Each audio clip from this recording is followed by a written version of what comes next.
ஆண்டவராக இயேசுவின் நாமத்தில் வாழ்த்துகிறேன். கர்த்தர் இந்த நாளிலும் உங்களை பலப்படுத்துவாராக. அல்லேலூயா. போன மாதம்லாம் தேவனுடைய பிரசன்னத்தை எவ்வளவோ உணர்ந்தீங்க. ஆண்டவர் சொன்ன வாக்குத்தத்தங்கள் நிறைவேறிச்சா? அல்லேலூயா. கர்த்தர் ஒவ்வொரு மாதமும் நம்ம கொடுக்கிற வாக்குத்தத்தங்களின் படித்தான் நம்மை நடத்துகிறார். அல்லேலூயா, அல்லேலூயா. கர்த்தர் உண்மையாகவே இந்த மாதம் ரொம்ப வித்தியாசமாக தேவன் நம்மை நடத்த போகிறார். இந்த மாதத்தில் என்ன ஆண்டவரே நீங்கள் செய்ய போகிறீங்க, உங்கள் வார்த்தை எங்களுக்கு கொடுங்க அப்படி சொல்லி கேட்கும்போது, யோவான் எழுதின புஸ்தகம் 15ஆம் அதிகாரம் 19ஆம் வசனத்தை ஆவியானவர் பேசினார். நீங்கள் உலகத்தாராயிருந்தால் உலகம் தன்னுடையதை சிநேகித்திருக்கும். நீங்கள் உலகத்தாராயிராதபடியினால் நான் உங்களை உலகத்திலிருந்து தெரிந்து கொண்டபடியினால் உலகம் உங்களை பகைக்கிறது. உலகம் உங்களை நல்லா இருக்கா? வாக்குத்தத்தம் நல்லா இருக்கா? சரி, இது என்னத்த ஆண்டவரே நான் எப்படி பேசுறது அப்படின்ட்டு யோவான் 16 பக்கத்துலேயே பார்க்குறேன், 2ஆம் வசனத்தை ஆண்டு கொடுத்தாங்க. வாசிங்க. அவர்கள் உங்களை ஜெப ஆலயங்களுக்கு புறம்பாக்குவார்கள், மேலும் உங்களை கொலை செய்கிறவன் தான் தேவனுக்கு தொண்டு செய்கிறவன் என்று நினைக்கும் காலம் வரும். அல்லேலூயா.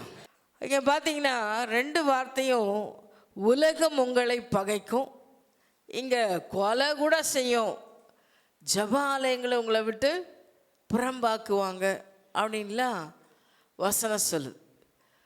உண்மையாக உலகத்தோடு ஒட்டி இருக்கிறவங்களுக்கு இதை பார்த்தா எப்படி இருக்கும்? பயம் வந்துடும்.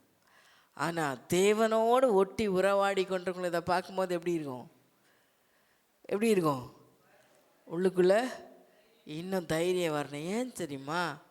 அருமையான தெய்வச்சனமே, வெளிப்படுத்தல் விசேஷத்தில் சொல்லப்பட்டிருக்கு. நீங்கள் வாசிக்க வேணாம், இதெல்லாம் நம்ம ஞாயிற்றுக்கிழமை தெளிவாக வாசிக்கலாம். அங்கு ஆட்டுக்குட்டியானவர் அவருக்கு முன்னால் வெள்ளங்கிகளை தரித்து அநேகர் தேவனை ஆரவாரித்து ஆர்ப்பரிக்கிற ஒரு கூட்டத்தை பார்த்து தூதன் கேட்பான், இவங்கெல்லாம் யார் அப்படின்னு சொல்லும்போது அவங்க என்ன ட்ரெஸ் போட்டிருந்தாங்க? வெள்ளாங்கி ஒருவனும் வெளுத்து துவைக்க முடியாத அளவுக்கு வெண் வஸ்திரங்களை தரித்து தேவனுக்கு முன்னால் ஆடி பாடி கொண்டிருந்தாங்க. அப்போது அவங்கள பார்த்து தூதன் கேட்குறான், இவங்கெல்லாம் யார்? ஆட்டுக்குட்டியின் ரத்தத்தினாலே தோய்த்து வெளுக்கப்பட்டவர்கள். ஆட்டுக்குட்டி ரத்தத்தில் துவைச்சா எப்படி இருக்கும் சொல்லுங்களேன்? ட்ரெஸ் எல்லாம் எப்படி இருக்கணும்? சிகப்பாக இருக்கணும். ஆனால் அந்த ட்ரெஸ் எப்படி இருக்குது?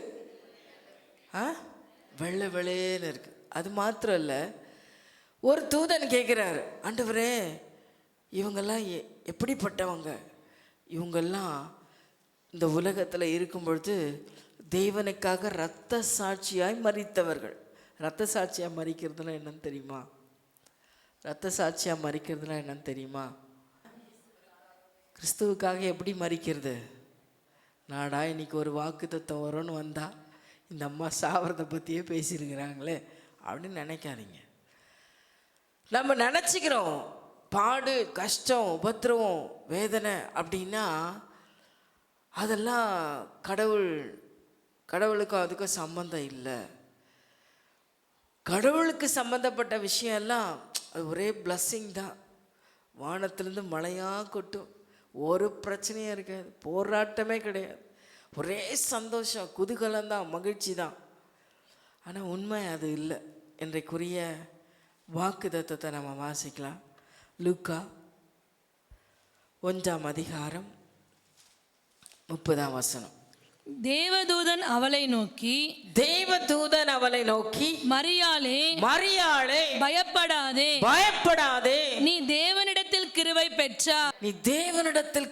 பெற்றா. இதை கேட்கும்போது நமக்கு ஒரே மனமகிழ்ச்சியாக தான் இருக்கு. ஆனால் அந்த கிருபைக்கு பின்னால் இருக்கிற காரியங்களை கொஞ்சம் நீங்கள் மனதில் வைக்க வேண்டும். கட்டாயமாய் தேவன் உங்கள் மேலே கிருபை வைத்திருக்கிறார். அந்த கிருபையின் மேன்மையை அற்புதமானது. சாதாரண ஒரு மனுஷி தான், அவங்க தேவனுடைய வல்லமை எதுவுமே கிடையாது. ஆனால் அவங்கள இன்னைக்கு வரலும் தெய்வமாக கொண்டாடுகிற ஒரு பெருங்கூட்டம் இந்த பூமியில் இருக்குது. அல்லேலூயா. மரியாளை தெய்வமாய் ஆராதிக்கிற அளவுக்கு அவளை உயர்த்தி நிற்கிற ஒரு பெரும் கூட்டம் இருக்குது இந்த உலகத்தில். அவ்வளோ மேன்மையை அவங்க பெற்றுக்கொண்டாங்க. தேவனுடைய தாய், தேவனை பெற்றெடுத்த, கடவுளையே பெற்றெடுத்த ஒரு தாய் என்கிற ஒரு மேலான ஸ்தானம் அவங்களுக்கு கொடுக்கப்பட்டுச்சு. எல்லாம் நல்லா தான் இருக்குது. இன்றைக்கி கொண்டாடுறோம் மரியாளை, இன்றைக்கு அவங்கள வாழ்த்துறோம். வேதமாக அவர்களை வாழ்த்தியிருக்கு, மரியாளே வாழ்க, நீ கிருபை பெற்ற. உண்மையாகவே இது ரொம்ப சந்தோஷமாக இருக்குது. ஆனால் அதுக்குள்ளே புதஞ்சு இருக்கிற அநேக காரியங்களை இன்றைக்கி நம்ம மனதில் வைக்கணும். அன்றைக்கு கன்னி மரியாளிடத்தில் தேவன் பிறப்பார் என்ற செய்தி உலகத்தின் பார்வையில் அது எப்படி இருந்துச்சு? நமக்கு இன்றைக்கு கேட்கும்போது கன்னி மரியாளுடைய வயிற்றில் ஆண்டவர் தேர்ந்தெடுத்து பெற்றுக்கொள்ளும்படி அந்த சகோதரி ஆண்டவர் எடுத்தது நிமித்தமாக அவங்க எவ்வளோ பாக்கியம் பெற்றவங்க.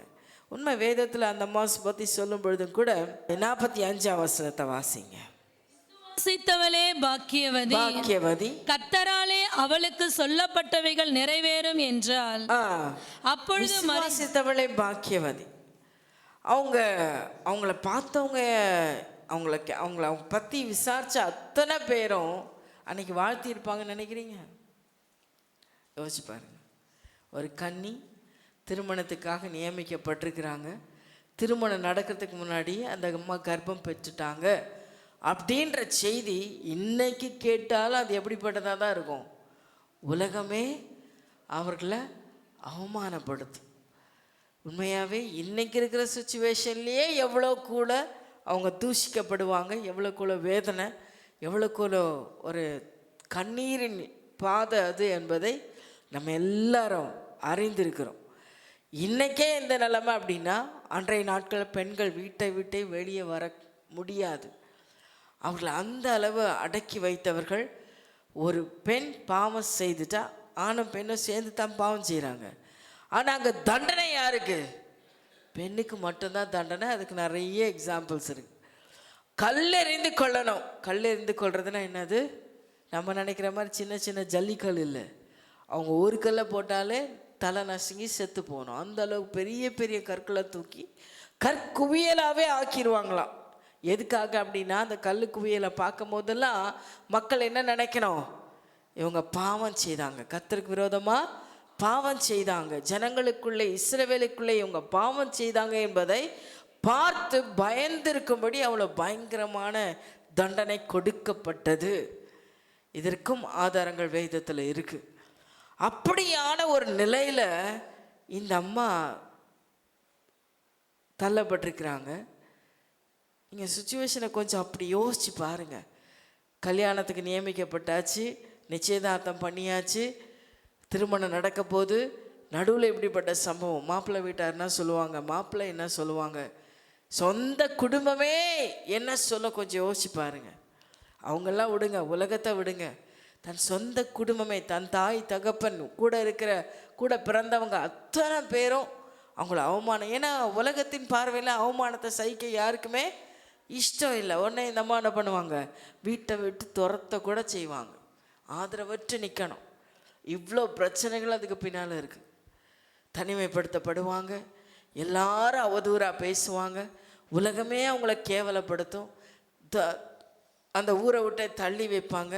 இதுக்கு மேலே எல்லாம் கல் எறிஞ்சு சாகவே அடிச்சிடுவாங்க. இந்த ஒரு நிலை தான் அவனுடைய வாழ்க்கை நிலை. ஆனால் கர்த்தர் சொல்கிறாரு, ஆண்டவர் சொல்கிறாரு, பயப்படாதே, நீ தேவனிடத்தில் கிருபை பெற்ற. அல்லேலூயா, அல்லேலூயா. இந்த அம்மா இந்த வார்த்தையை கேட்கும்போது உண்மையாகவே உங்களுக்கு என்ன சுச்சுவேஷன் புரியல. ஆனால் அவங்க சொல்லிட்டாங்க பாருங்க, 34ஆம் வசனத்தில் கேட்குறாங்க. அதற்கு மரியாள் தேவதூதனை நோக்கி, இது எப்படி ஆகும், புருஷனை அறியேனே. ரொம்ப இன்னசென்ட்டாக கேட்குறாங்க. எப்படி ஆகும், என்கிட்ட எப்படி ஒரு பிள்ளை பிறக்கும், அவருக்கு இயேசு நான் எப்படி பேரிட முடியும், எப்படி ஆகும்? அப்போ அவங்க சொல்றாங்க 35ஆம் வசனம், தேவதூதன் அவளுக்கு பிரதியுத்தரமாக, பரிசுத்த ஆவி உன்மேல் வரும், உன்னதமானவருடைய பலம் உன்மேல் நிழலிடும், ஆதலால் உன்னிடத்தில் பிறக்கும் பரிசுத்தம் உள்ளது தேவனுடைய குமாரன் எனப்படும். இது உன் மேல பரிசுத்த ஆவியான இறங்கி நிழலிடுவார், அதன் நிமித்தமாய் நீ ஒரு பிள்ளையை பெறுவாய் அப்படின்ற வார்த்தை அவங்க கேட்ட உடனே இதோட பின் விளைவு என்ன என்பதை பற்றியெல்லாம் அவங்களுக்கு கவலை இல்லை. ஏன்னா அவங்களுக்கு ஒரு வாக்குத்தத்தம் நினைப்பு இருக்கு. அந்த நாட்களில் எல்லா சகோதரிகளும் இதெல்லாம் நடக்கும் என்பதை முன்னாடியே தீர்க்கதரிசிகள் முன்னறிவித்திருக்கிறாங்க. இது இந்த அம்மாவுக்கு தெரியும். அன்றைக்கி அநேக பெண்கள் என்னை கடவுள் தெரிந்தெடுத்து கொள்ளுவாரா, மேசியாவை பெற்றெடுக்கும்படி என்னை தெரிந்து கொள்ளுவாரா என்று சொல்லி அநேக பெண்கள் காத்திருந்தாங்களாம். ஸோ அன்னைக்கு இது எல்லாருக்கும் தெரிஞ்ச விஷயந்தான். ஆனாலும் கூட இது அன்றைக்கி அவங்க எப்படி நினச்சாங்கன்றது தெரியாது. ஆனால் இது ஒரு ஆவிக்குரிய ரீதியில் தேவனுடைய காரியமாக யோசிக்கும் போது ரொம்ப மகிழ்ச்சியாக சந்தோஷமாக இருக்கு. ஆனால் உலகத்தின் பார்வையில் அது மிகுந்த அவமானம், மிகுந்த பாடு, மிகுந்த கஷ்டம், மரணமே நேரிடலாம், ஜீவனே போகலாம், அவமானங்கள் எவ்வளோ வேணாலும் நேரிடலாம். அந்த ஒரு நிலையில் அந்த அம்மா தேவனுடைய வார்த்தை தன்னிடத்தில் வரும் பொழுது 38ஆம் வசனம் பார்த்தீங்கன்னா, அதற்கு மரியாள், இதோ நான் ஆண்டவருக்கு அடிமை, உம்முடைய வார்த்தையின்படி எனக்கு ஆக கடவுது என்றால். இவங்களுக்கு இதோட சீரியஸ்னஸ் புரிஞ்சாலும் கூட அவங்க உடனே என்ன சொல்றாங்க, இதோ நான் ஆண்டவருக்கு அடிமை, உம்முடைய வார்த்தையின்படி எனக்கு ஆக கடவுது. எத்தனை பேர் சொல்ல போறீங்க, நான் ஆண்டவருக்கு அடிமை, உம்முடைய வார்த்தையின்படி எனக்கு ஆக கடவுது. நீ தேவனிடத்தில் கிருபை பெற்றாய் என்கிற வார்த்தைக்கு பின்னால அவமானம், நிந்த, பிரச்சனை, போராட்டம் என்ன வேணாலும் இருக்கும். ஆனால் அத்தனைக்கும் சேர்த்து தான் இவங்க சொல்றாங்க, நான் தேவனுக்கு அடிமை, நான் தேவனுக்கு அடிமை, உம்முடைய வார்த்தையின்படி எனக்கு ஆக கடவுள். எத்தனை பேர் சொல்ல போறீங்க, ஆண்டவரே நான் உமக்கு அடிமை, உடைய வார்த்தையின்படி ஆக கடவுள். ஆசீர்வாதத்தை மட்டுமே. அதுதான் யோபு அழகா சொல்றார், கர்த்தரிடத்தில் நன்மையை பெற்ற நாம் தீமையை பெற வேண்டாமோ. பைத்தியக்காரி பேசுகிற மாதிரி பேசாத. ஸோ இந்த உலகம் நம்மை நிந்திக்கும், நம்மை வேதனைப்படுத்தும், நம்மை பாடுகளுக்குள்ளாய் நடத்தும். ஆனால் ஆண்டவர் சொல்றார், நீ என்னிடத்தில் கிருபை பெற்றாய், நீ என்னிடத்தில் இரக்கம் பெற்றிருக்கிற, தேவனிடத்தில் கிருபை பெற்றாய். மனுஷனுடைய இன்னைக்கு நிறைய நம்ம தேடி ஓடுகிறது மனுஷனுடைய சப்போர்ட்டு. நம்ம புத்தி அப்படியே பழகிடுச்சு. நம்ம பிறந்த நாள் முதல் அம்மா கிட்ட எதிர்பார்த்தே பழகிட்டோம். கொஞ்சம் வளர்ந்தோடனே அப்பா கிட்ட எதிர்பார்த்து பழகிட்டோம். கொஞ்சம் பெரியவங்களாய் திருமணம் பண்ணதுக்கப்புறம் மனைவி கிட்டேயோ கணவன்கிட்டேயோ எதிர்பார்த்து பழகிட்டோம். அதுக்கும் மேலே போயிட்டோம்னா பிள்ளைங்க கிட்ட எதிர்பார்த்து பழகிட்டோம். சாகிற வரையிலும் யாரோ ஒரு மனிதனை சார்ந்தே பழகிட்டோம். அல்லேலூயா. இப்போ ஆண்டவர் சொல்கிறாரு, அந்த பழக்கத்தை நீ நிறுத்தி என்னை சார்ந்துக்கொள், என்னை சார்ந்துக்கொள். இது ரொம்ப கடினமாக இருக்குது. நான் சொல்கிறது ரொம்ப ஈஸியாக சொல்கிறேன், ஆனால் அது வாழ்க்கையில் நம் செயல்பாட்டுக்குன்னு வரும்போது அது ரொம்ப கடினமாக தான் இருக்கும், ரொம்ப கடினமாக தான் இருக்கும். ஆனால் அந்த கடினமான சூழ்நிலையிலையும் கர்த்தரை சார்ந்து நின்றோமானால், மரியாள் நின்றதை போல தனக்கு என்னெல்லாம் நடக்கும், ஜீவன் கூட இதில் போகலாம். இந்த கர்த்தர் கொடுத்துருக்கிற இந்த காரியத்தை செய்து முடிக்கிறதுக்குள்ள இந்த அம்மாவுக்கு என்ன யார் நம்புவாங்க? நீங்கள் யோசிச்சு பாருங்கள். திடீர்னு கனவுல வந்தாங்களாம், தேவதூதன் சொன்னாரா, நீ தேவனிடத்தில் கிருபை பெற்ற, உனக்கு கர்ப்பவதியாகி நீ பிள்ளையை பெறுவ, அது பரிசுத்த ஆவியில் உண்டானது. எங்கே வந்து கதை விட்டுனுங்கிற? அப்பா கேட்பார், அம்மா கேட்பாங்க. அல்லேலூயா, அல்லேலூயா. கொஞ்சம் யோசிச்சு பாருங்கள். ப்ராக்டிக்கல் லைஃப்பில் நீங்கள் கொஞ்சம் யோசிச்சு பாருங்கள், அது எவ்வளோ கடினமான. எத்தனை பேருக்கு அதை சொல்லி புரிய வைக்கிறது? சரி, அம்மாவுக்கு அப்பாவுக்கு தங்கச்சிக்கு கூட பிறந்தவங்களுக்கெல்லாம் சொல்லி புரிய வச்சுட்டேன். பக்கத்து வீட்டுக்கார அம்மா வரோம், ஏய் என்ன பண்ண, நிஜமாக சொல்லு, உண்மைதானா இதெல்லாம்? உன் வாழ்க்கை நீ பரிசுத்தமாக தான் வாழ்றியா? கட்டின யோசேப்புக்கு அநியாயம் பண்ணிடாத சொல்லியிருப்பாங்களா?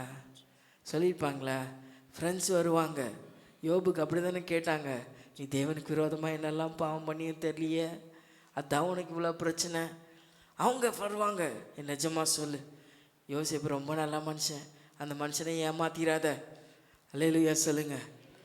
எவ்வளோ அவமானம் இது! ஒவ்வொருத்தரும் வந்து விசாரிக்கும் போது அந்த அம்மா இருதயம் எப்படி இருந்திருக்கும்னு நினைக்கிறீங்க? சந்தோஷமாக இருந்திருக்கும். பின்னாடி என்னவோ பெரிய மகிமை கிடைக்க போகுது. ஆனால் அன்னைக்கு நிலைமைக்கு அவங்களுடைய வாழ்க்கையின் சூழ்நிலை என்னது என்பதை நீங்கள் புரிஞ்சுக்கோங்க. அருமையான தெய்வஜனமே, கர்த்தருடைய வாக்குத்தத்தங்கள் சாதாரணமானது அல்ல. நீங்களும் நானும் ஒரு வாக்குத்தத்தத்தை சுதந்திரிக்கணும் அப்படின்னா, அவரால் பெற்ற கிருபையை நீங்கள் அனுபவிக்கணும்னா பல பாடுகள் ஊடாய் கடந்து போகணும். நீதிமான்கள், வேதத்தில் எந்த நீதிமானாக இருக்கட்டும், எப்பேற்பட்ட பரிசுத்தவானாக இருக்கட்டும், அவங்க வாழ்க்கையில் கடந்து போகாத பாடுகள் எதுவுமே இல்லை. அல்லேலூயா. ஸோ பாடுகளின் ஊடாய்தான், அது எந்த விதத்தில் எங்கேருந்து எப்படி வரும்ன்றது நமக்கு தெரியாது. அல்லேலூயா. ஆனால் அந்த பாடுகளை யார் சகித்து உம்முடைய சித்தத்தின்படி எனக்கு ஆக கடவுது என்று பொறுமையாய் ஏற்றுக்கொள்கிறீர்களோ, பதில் பேசுவேன். இந்த அம்மா அதுக்கப்புறம் ஒரு பதிலும் பேசவே இல்லை. இது எப்படி முடியும்? எந்த காலத்தில் முடியும்? என்ன நடக்கும்? யோசேப்புக்கு யார் போய் சொல்லுவா? எங்கள் வீட்டில் இருக்கிறவனுக்கெல்லாம் யார் இதை சொல்லுவா? அவங்க எல்லாருக்கும் நீங்கள் போய் பேசுங்க. ஒன்றுமே இல்லை. உங்கள் சித்தத்தின்படி ஆக கடவுது. அல்லேலூயா. நீங்கள் என்ன நினைக்கிறீங்களோ அதை என் வாழ்க்கையில் செய்யுங்க. உண்மையாக அந்த ஒப்பு கொடுத்தல் என்பது கடினமான பாதைகளின் வழியாக நாம் போகும்போது இந்த ஒப்பு கொடுத்தல் ரொம்ப சிரமங்க.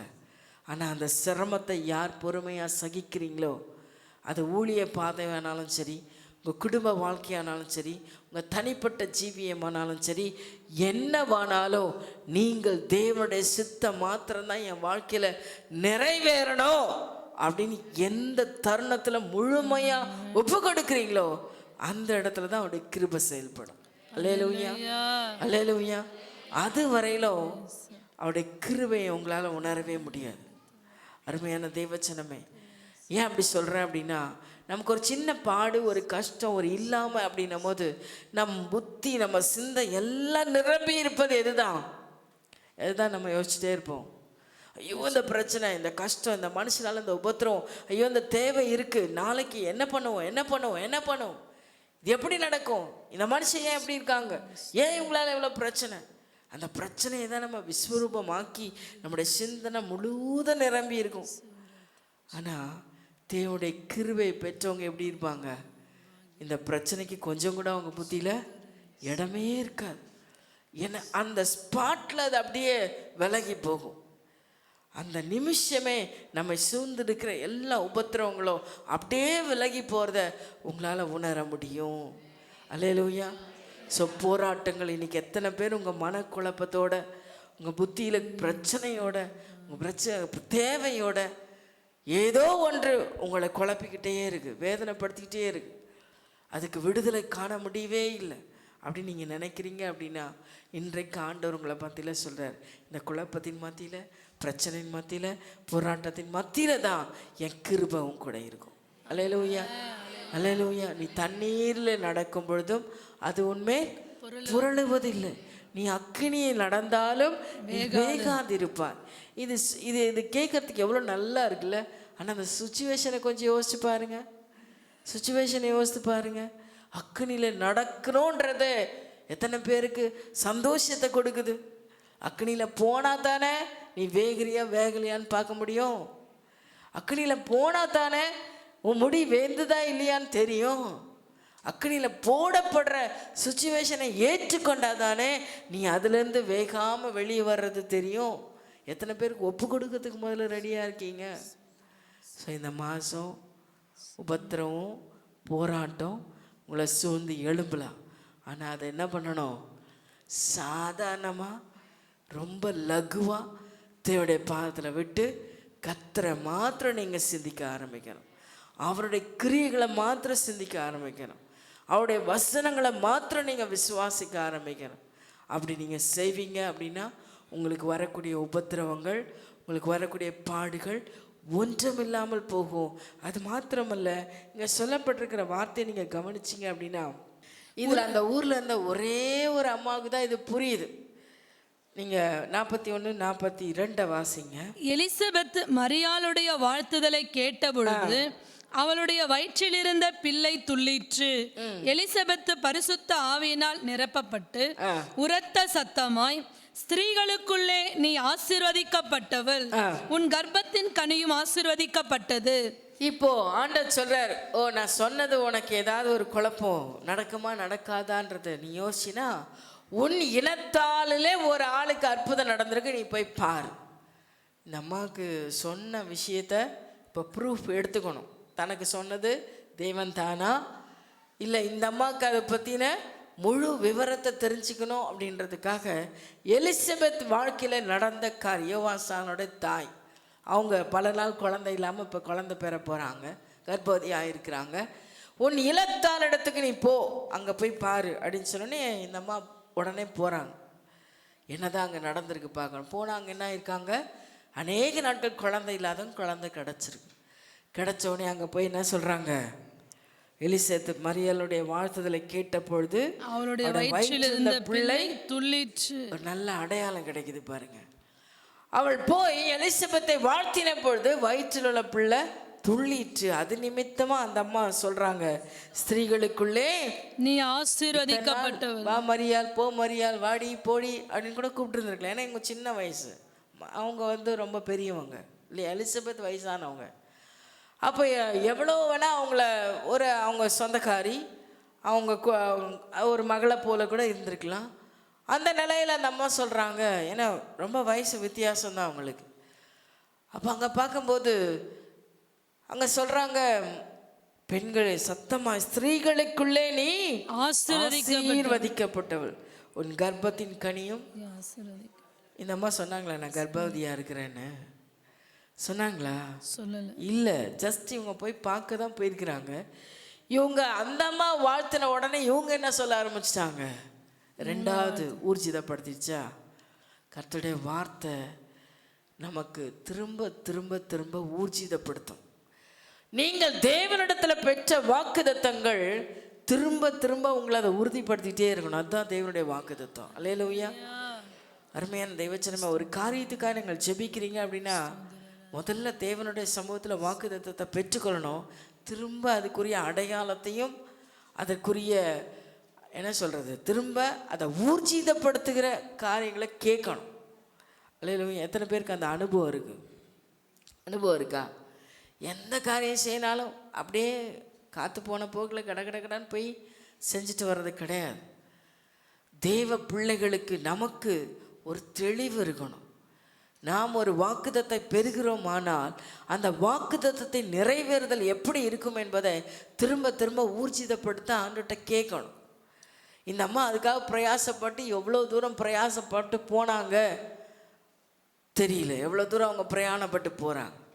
தனக்கு கிடைச்ச வாக்குத்தத்தம் ஓகே இது நிறைவேற்றோம் அப்படின்னு இல்லை, அது நிறைவேறுதான். அது நிறைவேறுதல் எப்படி இருக்கும் என்பதை ஊர்ஜிதப்படுத்தி கொள்ளும்படியா நம்ம அவங்க கிட்ட போறாங்க. அங்க ஊர்ஜிதப்படுத்தப்படுகிறது. அல்லேலூயா, அல்லேலூயா. வாக்குத்தத்தம் வசனங்கள் எல்லாமே திரும்ப திரும்ப நம்ம உறுதிப்படுத்துகிறதா இருக்குது. ஒரே டைம் கொடுக்குற வாக்குத்தத்தத்தை ஆண்டவர் விடுறதே இல்லை. பழைய ஏற்பாட்டில் கொடுக்கப்பட்ட வாக்குத்தத்தங்கள் புதிய ஏற்பாட்டில் திரும்பவும் ஞாபகப்படுத்தப்படுகிறது.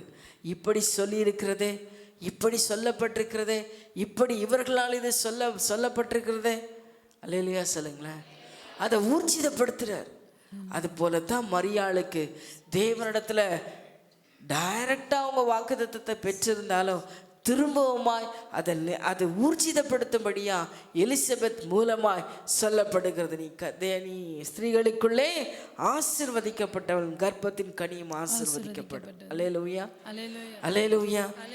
இந்த மாதம் யாரெல்லாம் பிரயாசப்பட்டு தேவ சமூகத்தில் காத்திருந்து வாக்குத்தத்தத்தை உறுதிப்படுத்தி கொள்ளணும், உறுதிப்படுத்துறீங்களோ அவர்கள் பெருக ஆசீர்வதிக்கப்பட போறீங்க. அருமையான தேவஜனமே, இந்த ஆசீர்வாதத்தை பெறுவதற்கு இந்த அம்மாவோட வாழ்க்கையில அவங்க செய்த காரியம் முதல் தன்னைத்தானே தேவனுடைய பாதத்தில் தாழ்த்தினார்கள். தாழ்த்தி அந்த தேவனுடைய வார்த்தைக்கு தன்னை தாழ்த்தினார்கள், தன்னை அர்ப்பணிக்கிறாங்க. நான் தேவனுக்கு அடிமை, நான் தேவனுக்கு அடிமை. அடிமைனா என்ன? அடிமைக்கு சொந்தமாக எதுவும் பேசக்கூடாது, கை காலை கூட அசைக்கக்கூடாது, எஜமான் சொல்லாமல் தன் சொந்தமாக செயல்படக்கூட அவங்களுக்கு அதிகாரம் கிடையாது. அப்போ ஆண்டவருக்கு அடிமைனா எப்படி இருக்கணும்? அவர் என்ன சொல்கிறாரோ அதை மட்டும்தான் செய்யணும், அதை மட்டும்தான் நிறைவேற்றணும், அவருக்கு மட்டும்தான் இடம் கொடுக்கணும். யார் இந்த மாதம் அப்படி முழுமையாக உங்களை அர்ப்பணிக்கிறீங்களோ அவர்கள் நீங்கள் பெறப்போகிற ஆசீர்வாதம் தலைமுறையாக நிற்கும். அல்லேலூயா. இது உங்களோட மட்டும் இல்லை. ஏன்னா மரியாள் இயேசுவை பெற்று எத்தனையோ தலைமுறைகள் தாண்டி இன்றைக்கும் அவங்களுடைய நாமம் ஃப்ரெஷ்ஷாக ஆராதிக்கப்படுது. அவங்களுடைய பெயர் பிரஸ்தாபம் இன்னைக்கும் யார் பேசினாலும் அதை ஃப்ரெஷ்ஷாக இன்னைக்கு தான் நடந்தது போல ஒரு உயர்த்தப்பட்ட நிலையில் அந்த அம்மா இருந்தாங்க. அல்லேலூயா. அதுக்கு காரணம் அவருடைய தாழ்மை. கர்த்தருக்கு முன்னால தன்னை தாழ்த்தினார்கள், தன்னுடைய அர்ப்பணம். மூன்றாவது தேவனுடைய சித்தத்துக்கு தன்னை ஒப்பு கொடுத்த நிலை. இந்த ஒப்பு கொடுத்தல் என்பதற்கு உண்மையாகவே அவங்களுடைய இருதயம், தியாக இருதயம் வேணும். சும்மாவே எல்லாரும் ஒப்பு கொடுத்துட முடியாது. இவ்வளோ பாடு கஷ்டங்களை ஏற்றுக்கொள்ளனா அவங்க இருதயம் எப்படிப்பட்ட இருதயமாக இருக்கணும்? தியாக இருதயம் இருக்கணும்.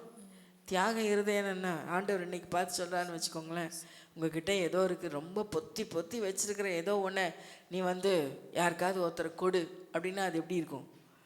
பேங்க் லாக்கரில் நீங்கள் ரொம்ப பத்திரப்படுத்தி வச்சுருக்கிற ஏதோ ஒரு பொருளை ஆண்டவர் இன்னைக்கு உங்களை பார்த்து பேசுகிற, நீ இதை யாருக்காவது ஒருத்தரை கொடு அப்படின்னா எப்படி இருக்கும்? முதல்ல என்ன இருக்குது எங்கள் பேங்க் லாக்கர்லன்றீங்களா? சரி, நீங்கள் ரொம்ப விசேஷமாக நினைக்கிற ஏதோ ஒரு பொருள் உங்ககிட்ட இருக்குது, அதை நீ யாருக்காவது எடுத்து கொடு அப்படின்னு ஆண்டவர் பேசிட்டார். அடுத்தது நீங்கள் என்ன பண்ணுவீங்க? இருந்தால் குத்தம்மா கொடுத்து பார்த்தா தான் தெரியும் அது எப்படி வெளியே வருதுன்னு. ஆண்டவர் சொல்லிட்டார், குடுன்னு சொல்லிட்டார். என்னென்ன தெரியுமா யோசிப்போம்? இந்த 1,00,000 ரூபாய் ஆண்டவர் குடுன்னு சொல்லிட்டாரு, இதை யாருக்கு கொடுக்கறது? எப்படிப்பட்ட ஆளுக்கு கொடுக்கறது?